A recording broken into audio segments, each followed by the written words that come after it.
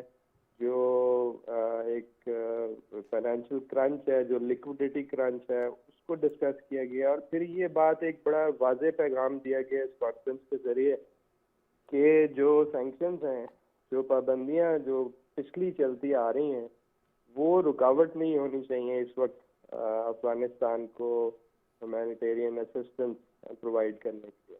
جی عاصم صاحب, آپ نے اس کا احاطہ کیا. میں جاننا چاہوں گا کہ ظاہر بات ہے یہ اعلامیہ ہمارے سامنے اہم اس کے نکات ہیں سر, اس کے فالو اپ, کیونکہ کل بھی جب ہم ڈسکشن کر رہے تھے کہ فالو اپ کے لیے کیا ٹائم لائن ہوتی ہے عمومی طور پہ, تاکہ ویورز کو پتہ چل سکے کہ جو ٹرسٹ فنڈ کا قیام ہے, نمائندہ خصوصی کا تقرری, ساتھ میں بینکنگ چینلز کے حوالے سے قرارداد کا متعارف کرانا, کیا ٹائم لائن ہوتی ہے, اب اس کا فالو اپ کیسے ہوگا اور اس کے لیے کیا روڈ میپ ہے سر؟ دیکھیں, اس میں ارجنسی تو بالکل واضح ہے. ہم نے 2-3 ہفتے کے اندر اندر یہ اتنا بڑا ایک کانفرنس جو ہے کامیابی کے ساتھ اس کا انعقاد کیا ہے. جی اور فالو اپ از دا مین تھنگ. کل فارن منسٹر صاحب نے بھی یہی کہا. کچھ چیزیں فالو اپ کی تو اسی ریزولوشن کے اندر موجود ہیں, جس طرح جو ٹرسٹ فنڈ ہے اس میں لکھا ہوا ہے کہ یہ 2022 کے پہلے کوارٹر کے اندر ہی اس کو اسٹیبلش کر دیا جائے گا. جی that means it has to be done in a couple of weeks time. تو اس طرح ہے. پھر جو اسپیشل انوائے ہیں ان کو نامزد کرنے کا مقصد بھی یہ ہے کہ وہ اب یہ اس کے اندر جو جتنے ٹارگیٹس ہیں جو اس ریزولوشن میں جو اچیو کرنے ہیں اس کے بارے میں جو کوآرڈینیشن ہے, جو ایڈ اور اسسٹنس کی جو ایفرٹس ہیں ان کی کوآرڈینیشن, اور پھر اس سے آگے بڑھتے ہوئے افغانستان کے ساتھ جو اکنامک اور پولیٹیکل انگیجمنٹ کے جو ایشوز ہیں ان کو کس طرح ایڈریس کرنا ہے, یہ بھی میرا خیال میں اسپیشل انوائے کی ذمہ داریوں میں شامل ہوگا. سو اگلے چند ہفتے آپ صحیح فرما رہے ہیں, یہ بڑے امپورٹنٹ ہوں گے with regard to the establishment of the fund, with regard to the establishment of the food security program. اور یہ دیکھتے ہیں کہ یہ اسپیشل انوائے کس طرح ملکوں کو انگیج کرتے ہیں, یونائٹڈ نیشنز کو انگیج کرتے ہیں, کیونکہ اس کے اندر بالکل کلیئرلی مینشنڈ ہے, ذکر ہے کہ OIC, اقوام متحدہ اور انٹرنیشنل فائنینشیل انسٹیٹیوشنز کو ساتھ لے کر ان اہداف کے اوپر کام کرے گی. عاصم صاحب بھی ضرور بتائے گا, کیونکہ کل اس بات کو سامنے آئی اور آج بھی ذکر تھا, سعودی عرب نے, ظاہر بات ہے ان کا اس میں بڑا کلیدی کردار تھا, سعودی وزیر خارجہ نے پلیٹ فارم پہ 1 ارب سعودی ریال اناؤنس کیا. باقی کچھ پلیجز بھی آئی ہیں, کیونکہ وہ فگر تو سامنے آ رہی ہے میڈیا میں کہ 1 ارب ریال سعودی عرب نے کہا کہ ہم افغانستان کی بیٹرمنٹ کے لیے اور وہاں انسانی بنیادوں پر جو ہیں وہ دیں گے. باقی ممالک جو OIC کے 57 ممالک تھے, ان کی جانب سے بھی کوئی اس حوالے سے پلیجز یا اعلانات سامنے آئے؟ دیکھیے, یہ بیسک تو اس وقت سب کو اکٹھا کر کے سب سے پہلے ایک فریم ورک پرووائڈ کرنا تھا, ایک میکانزم پرووائڈ کرنا تھا, جو کہ بہت امپورٹنٹ اس لیے بھی تھا کہ مختلف ممالک یہ دیکھ رہے تھے کہ آپ اسسٹنس پرووائڈ کریں. آپ کو پتہ ہے ایک تو ریکگنیشن بھی نہیں ہے جو اتھارٹیز ہیں وہاں پہ, اور پھر سینکشنز کے اور دوسرے جو ہیں اس کے اوپر بھی لوگوں کو اور international institutions, even United nations کے اداروں کو اس میں خدشات ہیں کہ کہیں وہ سینکشنز کی وائلیشن نہ ہو جائے. تو اس وجہ سے یہ جو ایک میکانزم بنایا گیا, یہ ایک چینلائز کرنے کے لیے انٹرنیشنل اسسٹنس کو, یہ بڑا مفید ثابت ہوگا. اور اس میں اسی لیے اس کی جو پروویژنز رکھی گئی ہیں اس میں نہ صرف اسلامی ممالک بلکہ دوسرے ممالک اور جو آرگنائزیشنز ہیں وہ بھی اس میں کنٹریبیوٹ کر سکتے ہیں. تو پلیجنگ ایک امپورٹنٹ ایسپیکٹ تھا, لیکن میرا خیال ہے کہ یہ جو آپ اس ٹرسٹ کے بننے کے بعد آپ دیکھیں گے کہ اس کے اندر اور پھر اس میں اسپیشل انوائے کا کردار ہوگا. ٹھیک ہے, کہ جو یہ ایک میکانزم اب موجود ہے اس کے اندر آپ فنڈنگ ہوگی. سر میں یہ ضرور جاننا چاہوں گا, کیونکہ امریکی نمائندہ خصوصی ٹام ویسٹ صاحب بھی موجود تھے اور افغان عبوری وزیر خارجہ وفد کے ہمراہ موجود تھے. سر کوئی رستے کھل پائیں گے کیونکہ ان کے فنڈز بھی فریز ہوئے ہیں 9.5 ارب ڈالر جو افغانستان کے تھے, اس میں کوئی رستے کھلیں گے, رستوں میں کوئی پیش رفت ممکن ہو سکے گی؟ کوئی اس حوالے سے بھی بات چیت ہوئی یا سولی جو گفتگو ہے وہ ہیومینیٹیرین کرائسس اور اکنامک ایشوز پہ ہی منتج رہی؟ نہیں, بالکل یہ ایک اہم نقطہ تھا جو اس کانفرنس میں ڈسکشنز میں شامل تھا. مختلف ممالک میں بھی اس کے اوپر آرا دی, میٹنگ میں بھی اور بائیلیٹرل میٹنگز میں بھی اس کے اوپر بات چیت ہوئی. اور پاکستان تو آپ کو پتہ ہے وزیر خارجہ نے کافی کلیئرلی کہا ہے کہ یہ جو فائنینشیل ایسٹس ہیں ان کو ڈی فریز کرنے کی ضرورت ہے. تو یہ اس حد تک اس پر ڈسکشن ہوئی کہ باقاعدہ بڑے واضح طور پر اس کا جو بیان ہے وہ اس ریزولوشن میں قرارداد میں بھی موجود ہے. میں آپ کو پڑھ کے سنا سکتا ہوں جس میں وہ کلیئرلی یہ ریزولوشن کہہ رہی ہے to explore realistic pathways towards unfreezing Afghanistan financial assets. اور پھر ساتھ ساتھ جس طرح آپ نے بتایا کیونکہ امریکن اسپیشل ریپرزینٹیٹیو بھی یہاں موجود تھے اور پھر اسی میٹنگ میں ہم نے موقع دیا افغان انٹرم اتھارٹیز کو کہ وہ بھی آئیں اور اپنا نقطہ نظر پیش کریں.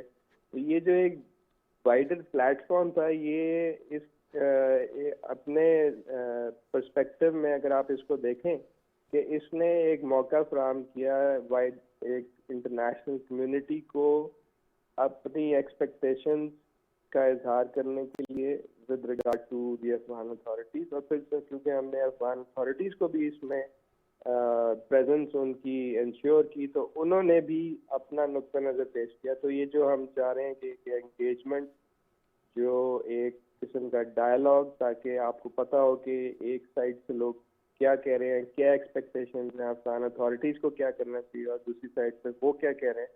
تو میرے خیال میں یہ ایک بڑا پازیٹیو قسم کی انگیجمنٹ اور ڈائلاگ کو بھی پروموٹ کیا اس وائڈر پلیٹ فارم نے, جو کہ مفید ثابت ہوگی. اور جہاں آپ نے ان کا سینکشنز اور فریزنگ آف ایسٹس کی بات کی تو اس میں ایک خوشائند بات یہ ہے کہ خود امریکہ کے اندر, یورپ کے اندر اور امریکہ میں خاص طور پہ آپ نے دیکھا ہے کہ پچھلے ایک ہفتے میں امپورٹنٹ ڈیولپمنٹس ہوئی ہیں. پہلے 14 ارکان پر مشتمل جس میں سابق سفیر اور امریکن جرنیل ہیں, انہوں نے امریکن ایڈمنسٹریشن کو ایک مشترکہ خط لکھا اور اس کے بعد 15 دسمبر کو 39 اراکین کانگریس کے جس میں دونوں پارٹیز کے ممبر شامل ہیں انہوں نے بھی ایک مشترکہ خط لکھا سیکرٹری بلنکن کو اور جو سیکرٹری ٹریجری ہیں, اور دونوں کا جو آبجیکٹو تھا وہ یہی تھا کہ انہوں نے توجہ دلائی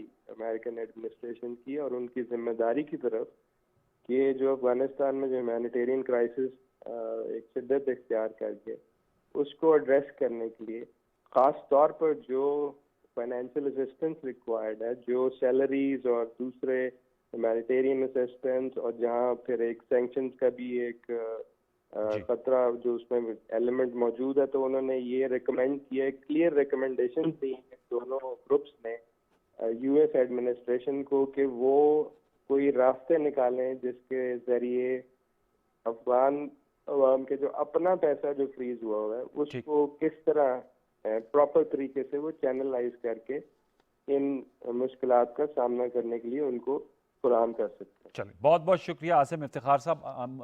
وی ڈو ایکسیپٹ بہت ایک ہیوج ایفرٹ تھی, آپ لوگوں کو مبارکباد کے مستحق ہیں foreign office. Thank you very much Asim Iftikhar صاحب, ترجمان دفتر خارجہ. ہم سے ویورز گفتگو کر رہے تھے. جیسے میں نے پہلے تعارف کرا دیا تھا ابتدا میں, ایاز وزیر صاحب جو پاکستان کے بڑے نون اینڈ ریناؤنڈ ڈپلومیٹ رہ چکے ہیں, افغانستان میں بھی سرو کر چکے ہیں, وہ بھی ہمارے ساتھ موجود ہیں. ایاز وزیر صاحب السلام علیکم. وعلیکم السلام. بہت شکریہ, بہت نوازش. آپ نے گفتگو سنی, ہمارے فارن آفس کے ترجمان نے جو اغراض و مقاصد اور جو نتائج کے حوالے سے گفتگو کر رہے تھے. سر بتائیے گا ایاز وزیر صاحب, کیونکہ اس موضوع پہ آپ سے بھی ہمارے اکثر وقتاً فوقتاً بات چیت ہوتی ہے, آپ کس طرح دیکھتے ہیں اس کانفرنس کا انعقاد اور جو نتائج اور اعلامیہ سامنے آیا ہے جس کی تفصیلات عاصم افتخار صاحب ترجمان دفتر خارجہ ہمارے ساتھ شیئر کر رہے تھے, اس پہ پہلے آپ کے کومنٹس چاہوں گا. دیکھیے, یہ تو ایک اچھی پیش رفت تھی, ایک اچھا پلیٹ فارم تھا, افغانستان کے اوپر فوکس تھا اور مشکلات دنیا کے سامنے رکھ لی اور ان کے اوپر ایک اچھا آغاز ہو گیا ہے. تو ظاہر بات ہے اب افغانستان مشکلات میں پھنسا ہوا ہے، خاص کر ہیومینیٹیرین اسسٹنس کی اشد ضرورت ہے. تو اس لیے اس اہم مسئلے کو ایڈریس کیا، اور جو ریکگنیشن والا مسئلہ ہے وہ اس وقت اس میں نہیں لایا، کیونکہ زیادہ ضرورت وہ انسانی ہمدردی کے جو مسائل ہیں، خوراک کی کمی ہے، دوائیوں کی کمی ہے، ان کو ایڈریس کر لیں. بینکوں کی پابندیاں ہیں، پیسے OIC یا UN والے اندر افغانستان میں نہیں لائے جا سکیں گے. ان چیزوں کو ایڈریس کیا، یہ اچھی بات ہے. یہ جب ہو جاتا ہے، شروع ہو جائے یہ سلسلہ، تو اس کے بعد یہ پولیٹیکل سائڈ بھی ظاہر بات ہے جی آئے گا سامنے، پھر اس کو بھی توجہ دی جائے گی کہ اس حکومت کے ساتھ کیسے ڈیل کیا جائے. ایاز صاحب، میں چاہوں گا OIC، ظاہر بات ہے جیسے عاصم صاحب بات کر رہے تھے کہ اس میں 70 ممالک کے نمائندگان موجود تھے، 437 مندوب تھے، بہت بڑا پلیٹ فارم تھا. آپ سمجھتے ہیں یہ بھی ایک زبردست ایفرٹ ہے کہ OIC کے اندر بھی اسلامی ممالک کے بھی اپنا اپنا نقطہ نظر ہے، مختلف علاقوں سے تعلق ہے. افریقہ کے مسلم ممالک بھی موجود تھے، ظاہر بات ہے 6 امیجیٹ نیبرز جن میں مسلم ممالک ہیں، Iran, Pakistan, central Asian republics موجود تھے، ٹرکی کے وزیر خارجہ موجود تھے. آپ سمجھتے ہیں اس سے بھی جو ایک چونکہ افغانستان خود بھی فاؤنڈنگ ممبرز میں سے OIC میں ایک اچھا میسج گیا ہوگا اور ایک طرح سے اونرشپ مل رہی ہے افغان عوام کو جو 38 ملین ہے کہ اسلامی امہ ان کی حالات سے واقف ہے؟ دیکھیے اس کی اہمیت تو ظاہر بات ہے کیونکہ OIC as a complete anti آپ کے پاس آئی تھی. حالانکہ اسی وقت میں ہندوستان نے بھی کوشش کی کہ اس کی اہمیت کو کم کیا جائے. انہوں نے دلی میں کانفرنس بلائی اور اس کے اندر سینٹرل ایشیا کے 5 ممالکوں کے وزیر خارجہ وہاں گئے، ان کو اٹینڈ کیا، لیکن وہ انڈیویجول کیپیسٹی میں گئے تھے. آپ کے ہاں 57 ممالک کی ایک انسٹیٹیوشن، ایک ادارہ یہاں پہ آئے تھے، تو ان کے نمائندے بھی، ان 5 ملکوں کے نمائندے بھی آئے تھے، ملکوں کی ریپریزنٹیشن کر لی یہاں پہ.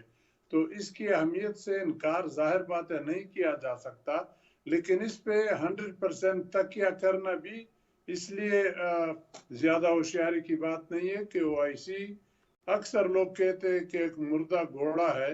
اب گھوڑے کو آپ اس وقت کتنا بھی گھاس ڈال دے وہ تیز بھاگنے سے رہا، لیکن ایک پلیٹ فارم ہو گیا، جمع ہو گیا، احساس ہو گیا. اب اس کے بعد جو ممالک سیریسلی افغانستان کے بارے میں کنسرنڈ ہے بشمول پاکستان، وہ پھر انڈیویجول ایفرٹس مزید کرے کہ افغانستان کی حکومت کو ریکگنائز بھی کروا دے، کیونکہ ریکگنیشن کے بغیر یہ سلسلہ حل ہو ہی نہیں سکتا. یہ آپ نے اہم نقطہ اٹھایا صاحب کہ آپ نے بالکل صحیح کہا کہ ریکگنیشن کے بغیر یہ معاملات اس طرح آگے تیزی سے نہیں بڑھ سکتے. اس کے لیے آپ سمجھتے ہیں کیونکہ افغان عبوری وزیر خارجہ امیر متقی خان صاحب اپنے وفد کے ہمراہ موجود تھے، اور جیسے عاصم صاحب کہہ رہے تھے کہ انگیجمنٹ کا بھی موقع ملا، آپ سمجھتے ہیں کہ ایک اچھا موقع تھا اور افغان طالبان حکومت کو بھی اب پتہ چلا ہوگا کہ ان سے کس قسم کی توقعات وابستہ ہیں؟ کیونکہ ظاہر بات ہے یہ میڈیا کی تھرو تو آ رہی تھی، فیس ٹو فیس جب مکالمہ ہوتا ہے تو پھر زیادہ بہتر طور پہ ادراک ہو جا سکتے ہیں. آپ کے خیال میں کیا میسج لے کر افغان عبوری وزیر خارجہ گئے ہوں گے کابل؟ دیکھیے میری جتنی بات ابھی تک ہوئی ہے افغانیوں کے ساتھ یا افغان لوگوں کے ساتھ جن کا تعلق ہے ان سب کے توقعات سب سے زیادہ پاکستان سے ہے کہ پاکستان ہمیں اب موقع ہے ریکگنائز کر لے. اب پاکستان نے پہلے فیصلہ کر لیا، ابھی تک اسی پہ قائم ہے کہ ریجنل ملکوں کے ساتھ چلیں گے. مانتا ہوں ریجنل ملکوں کی اہمیت ہے، لیکن امریکہ کا افغانستان سے نکلنے کے بعد ریجنل ملکوں کے نیتوں میں فتور آہستہ آہستہ ظاہر ہو رہا ہے. 5 ممالک کا تو میں نے آپ کو عرض کر لیا، دلی میں بیٹھے تھے ہندوستانی وزیر خارجہ کے کانفرنس میں سینٹرل ایشیا کے ممالک، تو وہ تو شاید تیار نہ ہو امیجیٹ ریکگنیشن کے لیے، کیونکہ جب تک طالبان کچھ اقدامات نہ اٹھا لے تو وہ ریزرویشن رکھیں گے. لیکن افغانستان کے اندر اگر خدا نخواستہ حالات خراب ہوتے ہیں تو سب سے زیادہ اثر ہمارے اوپر ہوتا ہے. تو اس میں ہر ملک اپنا انٹرسٹ دیکھتا ہے.